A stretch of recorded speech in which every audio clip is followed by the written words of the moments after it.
Okay, wonderful. Welcome back to What's Your Everest? And today we have the privilege of speaking with a true master of the sport of fencing. We have one guest, Coach Bakhyt Abdikulov, founder and head coach of Fencing Center of Chicago. Coach Bakhyt is a former World Cup champion, 1986 USSR national champion, a World Cup finalist, and a medalist in the USSR championships and USSR Cup. He has represented elite national teams from the Soviet Union, Uzbekistan, and Kazakhstan, and has spent more than 30 years developing fencers around the world. Since coming to Chicago, he has built one of the nation's premier fencing programs, mentoring numerous national champions, Junior Olympic finalists, North American Cup finalists, and World Cup competitors. Under his guidance, athletes have gone on to compete at some of the most prestigious universities in the country, including Princeton, Stanford, Harvard, Yale, Brown, and the University of Pennsylvania. But beyond the medals and accolades, Coach Bakhyt has dedicated his life to teaching discipline, resilience, and the pursuit of excellence, lessons that extend far beyond the fencing strip. And today we're also joined with one of his students and coaches, Karol. So welcome to the show, both of you. Thanks for having us. We appreciate it. Thank you so much. Yeah, I'm so glad you could join us. Can you talk to us a little bit about how you first discovered fencing and what drew you to the sport? You want to go first? Actually, it was. I would say it was accidentally, because when I was little, I used to play soccer, and it's kind of like I don't know, maybe like um, the situation came. There was a sign. I used to play soccer until fifth grade, and then I had to move to different school, and I thought they have a soccer um, section, and they said no, but we have fencing. I said, well, and the fencing coach, was sitting there and said to me, maybe you want to try fencing. I said, sure, no problem, why not? And then the coach said, come next morning at like at 8 o'clock in the morning. The practice starts. I came, and since that time I'm in fencing. So it's kind of like simple, easy story. Soccer, fencing, almost the same, right? Yes, since 1976 I'm in fencing. Yeah, that's amazing. And was there a defining moment when you realized that fencing would really become your life's work? Then it was kind of like routine. I was doing every day, every day, every day. Then I got used to it. It was working well, and I really enjoyed. Then after that, it became like my, not the job, became like my favorite, one of my favorite things. And after that, I went Yeah. to college. Then I was continuing doing fencing. Then I made the team, national team, whatever. I mean, like, and then then I moved to US. No, back in the first of all, I moved. I was coaching in Mexico. Then I started coaching in US since '95. I'm in Chicago and coaching, and I was a little bit competing when I came here, but most coaching. Were there any particular coaches or mentors that had the biggest impact on you, or was there something about their style that you've tried to incorporate into your own? Um, yeah, it's a good question. Yeah, actually, I was when I started. We had a kind of like a different school, different like a system, and which is I was learning, and then I started traveling. I was competing international. Then I started looking to different schools, different style, different kind of like system of practicing, training, and I started building my own. Not like my own, of course. The basic. It's my what I learned from the little like age of like when I started fencing.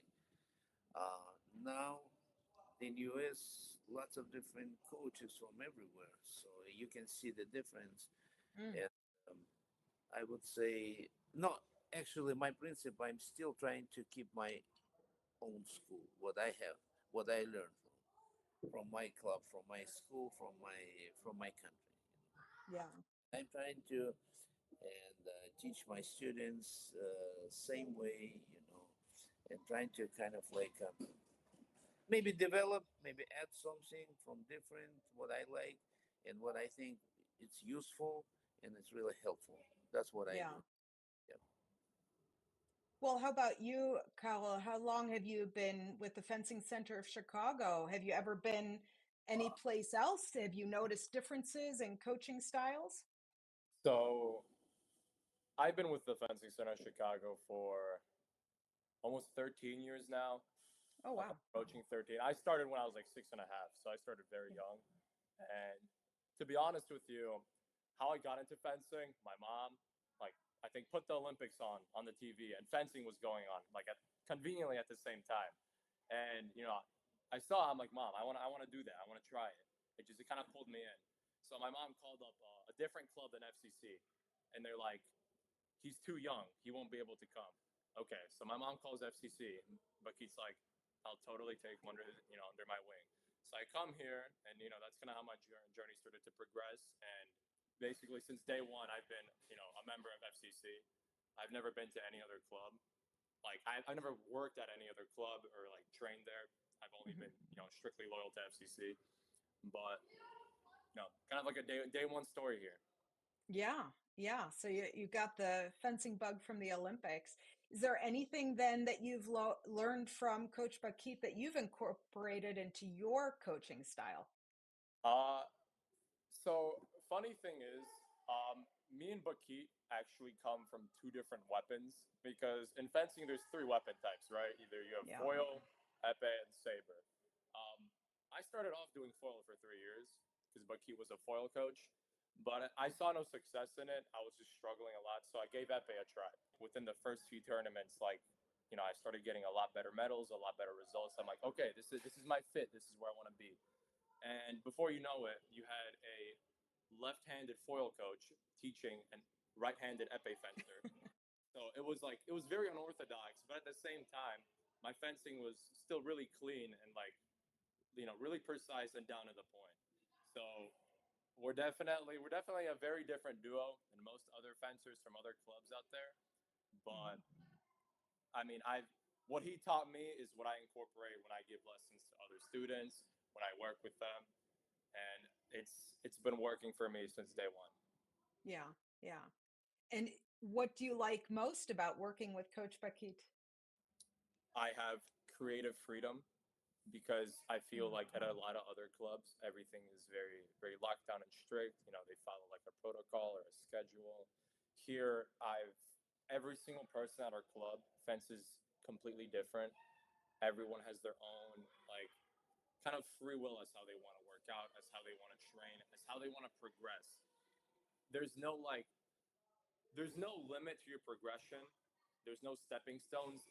Here at FCC, the sky is the limit. I mean, you go as far as you work, but he and all the other coaches, including myself, are going to support you unconditionally. Like Mhm. if you put in the effort, if you put in the work, like you will reach your dreams there because it's an open sandbox. You can do whatever you want.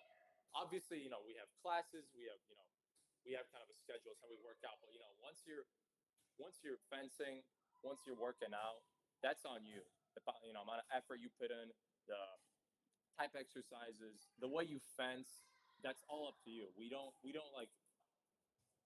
instill a fencing style or a mindset into you. You build it yourself, and that's kind Mhm. of the difference here. Well, so Coach Bakhyt, it's really interesting because the American stereotype Soviet sports is that it's very regimented. Where did you learn this style of that much freedom? He moved to the United States. That's how he learned. Yes, Carlo.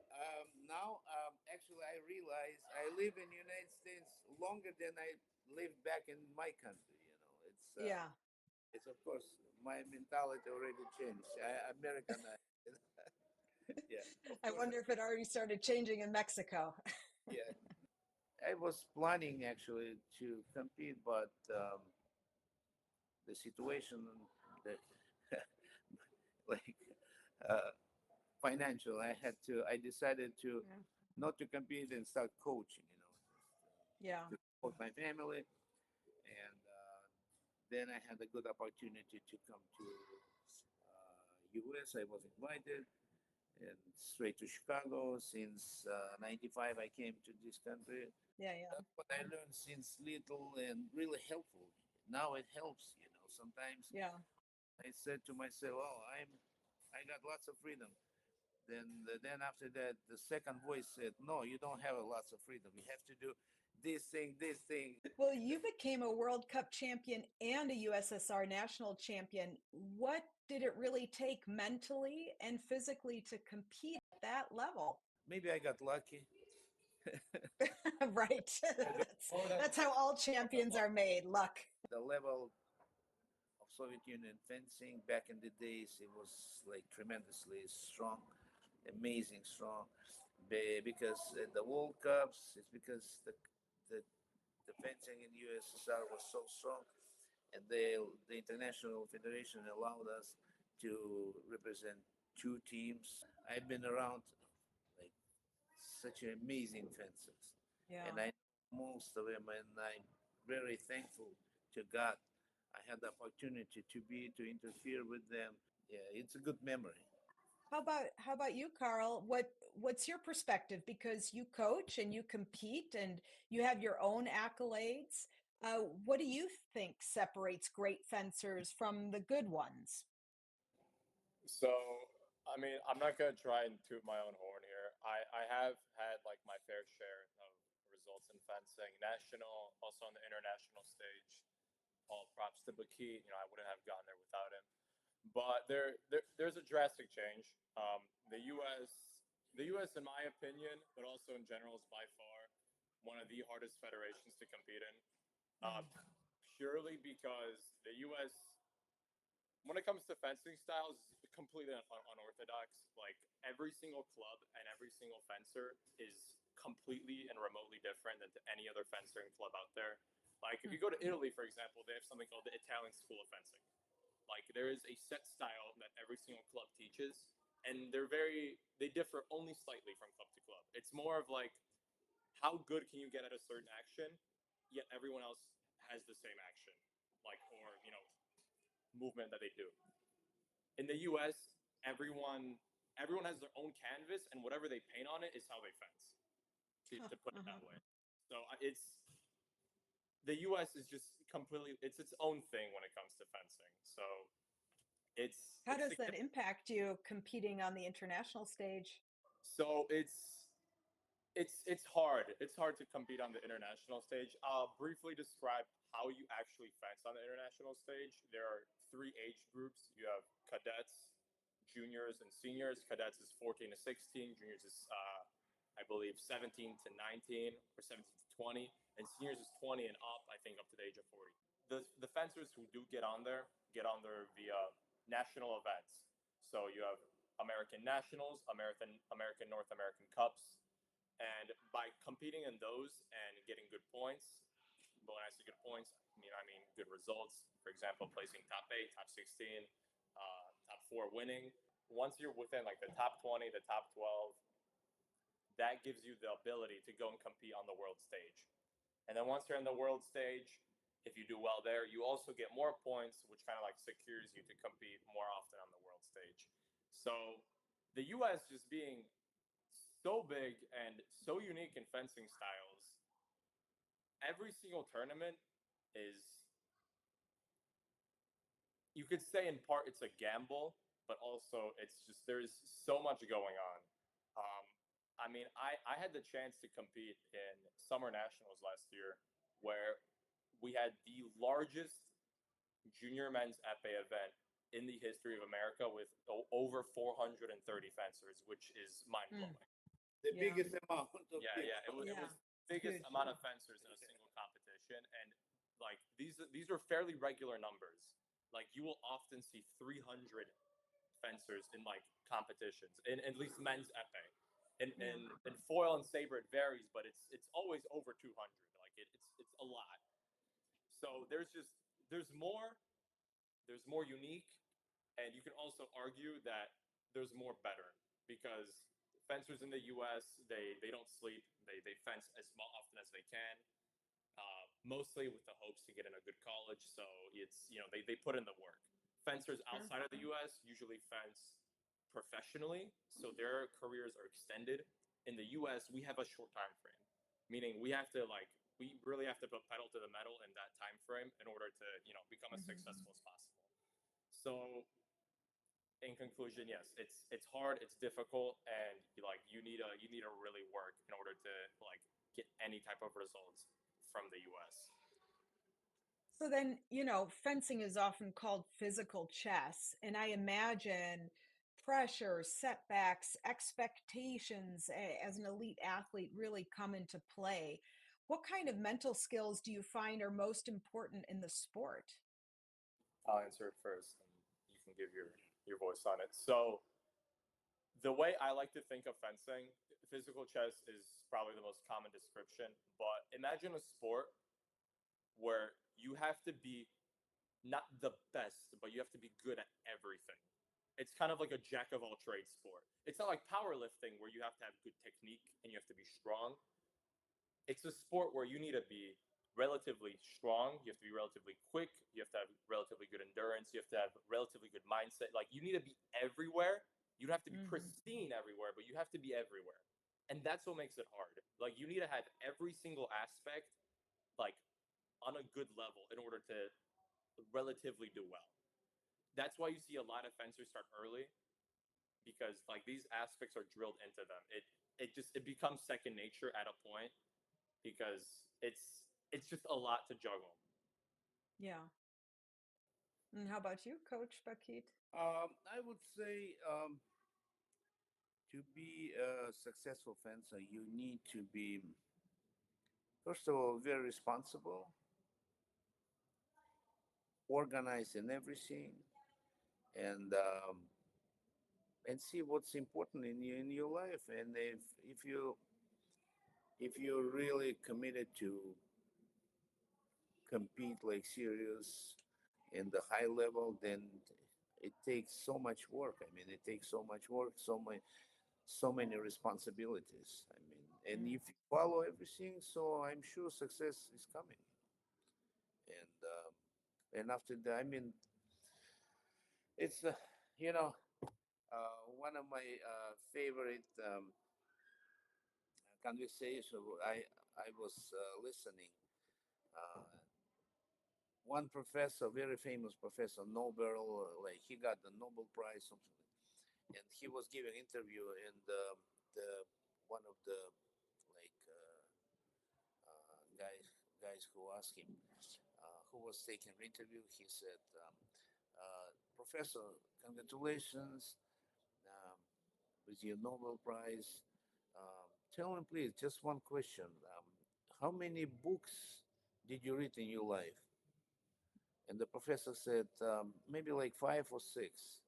And that guy, is that much? He said, no, no, no. Listen up. Let me finish. Just to find those five, six books, I read 10,000 books before. Yeah. Hmm. Yeah, Yeah. that's the right answer. And that's my principle, and I always trying to keep in my mind, and always trying to follow that. Yeah, Yeah. that's most Yeah. important.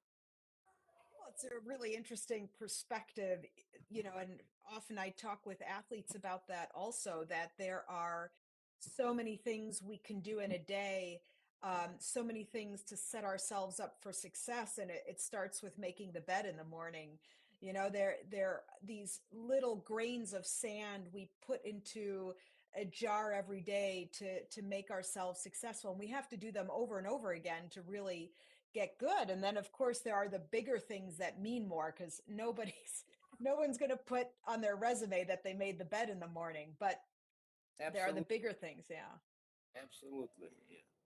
Absolutely. It's the same thing. Like some group, they decided to fly to Everest, the helicopter dropped them like on 7 meters, 7,000 meters, Mhm. and they thought they're gonna make it in just 1,000 meters, so they're gonna make it too close. No, they didn't make it because the principle is you have to start since zero to go there, to get there, because it takes so much work. They Yeah. thought it was gonna Yeah. be easy, but it wasn't easy. Yeah, actually shortcuts really just cut short what you're doing. Yeah. Yeah, it's Absolutely. interesting. Yeah. Yeah, absolutely. When you're looking at young athletes, what tells you that they have exceptional potential? Yeah, actually, I would say every kid, every kid has a potential, but it's coach's skills to find the right things in each kid. Maybe he's not. Maybe some kid is not that fast, not that coordinated, but you can develop that as long as he has no fear. He has bright brain, bright thinking. Yeah, and those things you can develop. But if you have no heart, if you have no fear, then you can produce like a from that kid great fencer. But Yeah. it could be some kid could be very talented, running fast, coordinated, thinking fast, but every competition he gets scared. it's Yeah. it's a it's Mhm. a tough situation. Then you have to work very hard. Sometimes it works, sometimes, but most of the time it doesn't work. Yeah. Really tough because those kind of things to develop and to change. Uh, you know, I tried to do in my coaching career. I had so many students that kind of in that kind of situations. With those kind of things, and it's really tough. Still trying to do my best. Yeah. Yeah. Yeah. Well, I'm sure then at some of these competitions, you're dealing with parents as well. Is there anything you can identify as the biggest mistakes that parents maybe make in youth sports? Is there something that the best parents do a little bit differently? No, that's a good question. Um, I like it when parents get involved. It goes bad when they get too controlling or overly involved in it. Yeah. For example, my dad, I call him my coach because he's been with me, every day, every single day. He's been supporting me, going to my competitions. He was an athlete himself at one point, so he kind of had a gist of what was going on. But the thing is, he obviously pushed me, but he didn't like drag me to practice every single day, or he didn't think that he knew more than me, even though he never picked up the blade, right? He never fenced, a day in his life until recently. I finally convinced him to. But that's beside the point. Are you coaching him? I mean, I had to for a day, right? I had to show him the basics of it. But when it comes to parents, you want to see involvement from them, but you don't want to see control. You don't want to see them kind of like umbrella the child and kind of like puppeteer them when it comes to the whole sport. You want to let them enjoy it. When I talk to a bunch of parents, the ones that do it right, and I know that's kind of like discriminating like amongst the parents. The ones that do it right do exactly that. They encourage the kids, but they let them do it themselves. They let them figure it out. And I want to kind of reference the past question you asked. You know, what makes a kid kind of like stand out or prominent? It's enthusiasm. If you build enthusiasm in a kid, or if they have it naturally, they'll come back here. They'll seek the dopamine from this sport, and that's what's gonna keep them coming back. It brings them happiness. That's why they're here. I mean, Yeah. that was for me every single day. This was my happy place. Even when I was bored at home, I'd just come here just to sit and watch other people fence, or just come here to get a lesson, come here to work out. Even when the club was closed, I'd still come here, ask Bakhyt, hey, can I get the keys? Come work out. This Hmm. was my happy place. I was so enthusiastic about it. It brought me back here more and more. So when I see parents just like controlling their kids, like to such a like significant degree, the kid loses enthusiasm, and it's more of like you're doing the sport for the parent rather than you're doing it for yourself, and that's where it falls apart. I think that is such a an important thing for parents to hear because this is happening and it's happening more and more. A lot has changed in the world of sport. A lot has changed in the world of university enrollment and things like that. But so people are putting a lot of emphasis already on how a sport in your childhood is going to impact you with college applications. Oh And yeah, these might be 9-year olds, enthusiasm for a sport, enjoying a sport, feeling good about moving and collaborating, um, having that mental strength to just enjoy whether you're winning or losing is so important and needs to be developed through fun. And when we make a sport work or when we make play into work, it's not fun anymore. And right. yeah, you're right. It's easy to lose that enthusiasm. Yeah, and I fully agree, and especially with fencing being, I mean, they've done, I think they've done research on it at this point. It's the best sport to get into an Ivy League, and it's an incredible sport to get like any type of financial support from colleges. It just is because the pool of applicants is rather small, and to Yeah. get good at it, you got to keep working. A lot of people in the U.S., especially parents, like they see this, they know this, and they're like, I can get my kid into a good school through this, and that goes a bad way for most of the kids because then they turn to Hmm. despise the sport. Like, yeah, okay, you'll get into your dream college, but after that, you'll hate fencing for the rest of your life. What was the point of it? Like, you did it more for your parents than for yourself at that point, and Hmm. is it worth the journey? Was it really worth it? Like, Yeah. Yeah, it's a good point.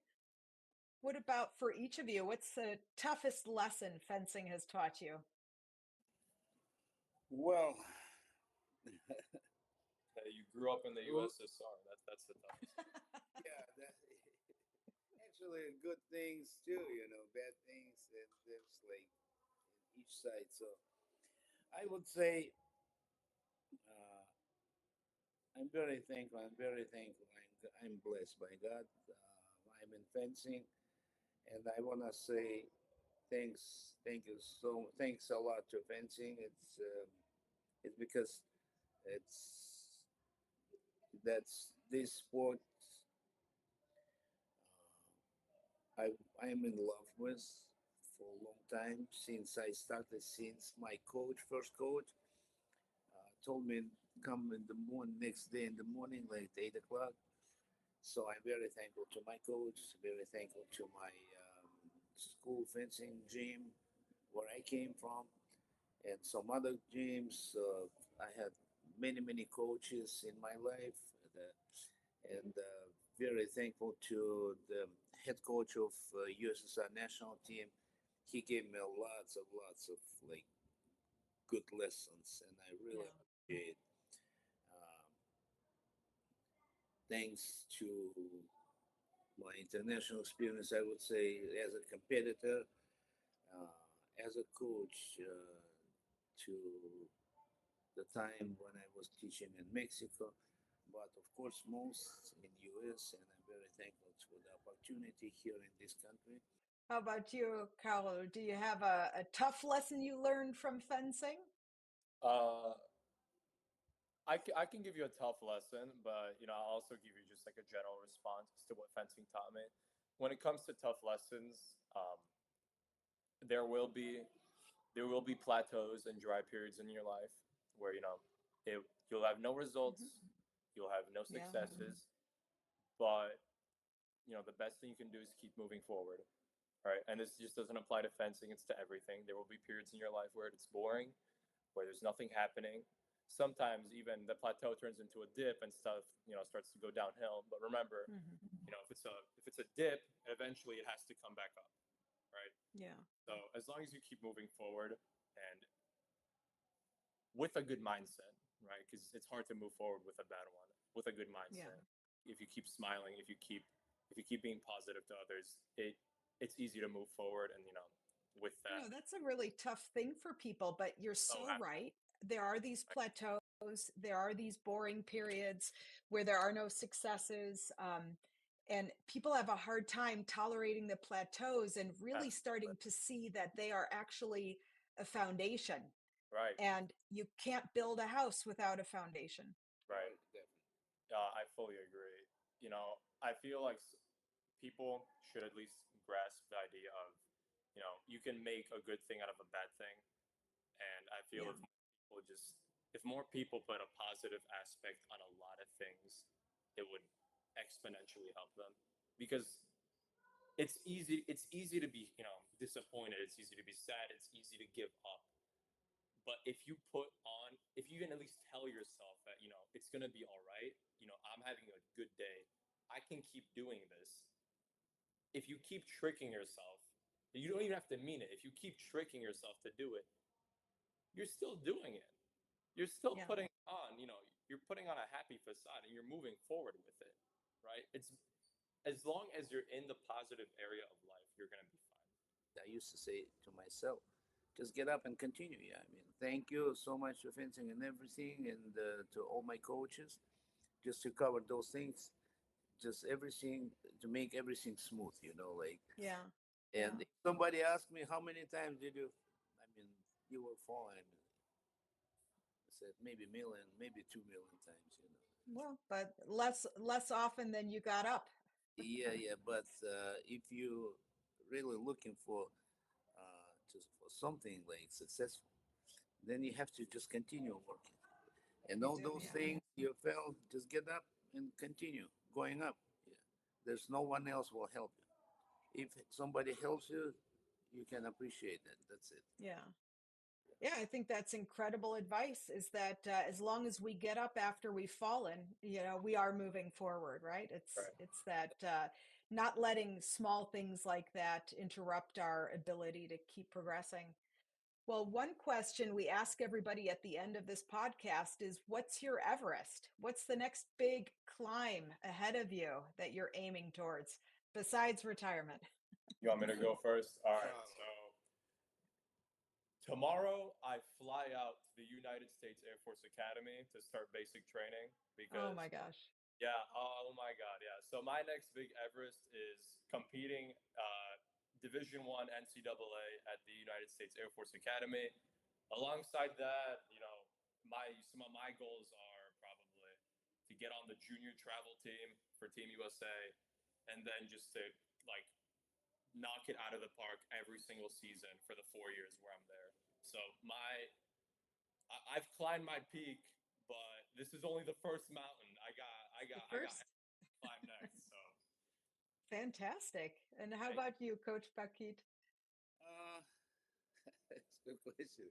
Carla, my Everest is actually I had so many Everests in my life. But the next Everest is I have a grandkids, three grandkids, and I wanna my Everest in them. So I wanna see Yeah. them successful and in their life. My oldest grandson plays baseball, plays very serious, and I was trying to kind of like pull him to fencing, but his dad no, he's baseball. Yeah, he's gonna play baseball. My second granddaughter and I was trying to pull to fencing, and my daughter said, no, she's doing gymnastics. Oh, Oh, okay, okay. So we'll see. My, my there's Everest still just the third. them, yeah, them, yes, just to see the success, and personally in my Everest, just keep producing the students, keep just going. I mean, just develop the club even higher and higher, get more students, and I wish every year I have students, graduating students getting accepted to very nice colleges, like Ivy Leagues or like top 10, top 20, like Yeah. one of my student Karol, and be successful, be successful, be happy, and be strong, and with has amazing career in their lives. That makes me happy. That's my Everest in my life. Well, that's wonderful. Well, thank you so much for joining us today. It's been a real pleasure. No, thank you so much. Thank This you was so fantastic. much, Carol. Thank you so much. It was nice Thank you. talking. I love this. This was Wonderful. very fun. Thank you. Thank you. You have a Great. wonderful day.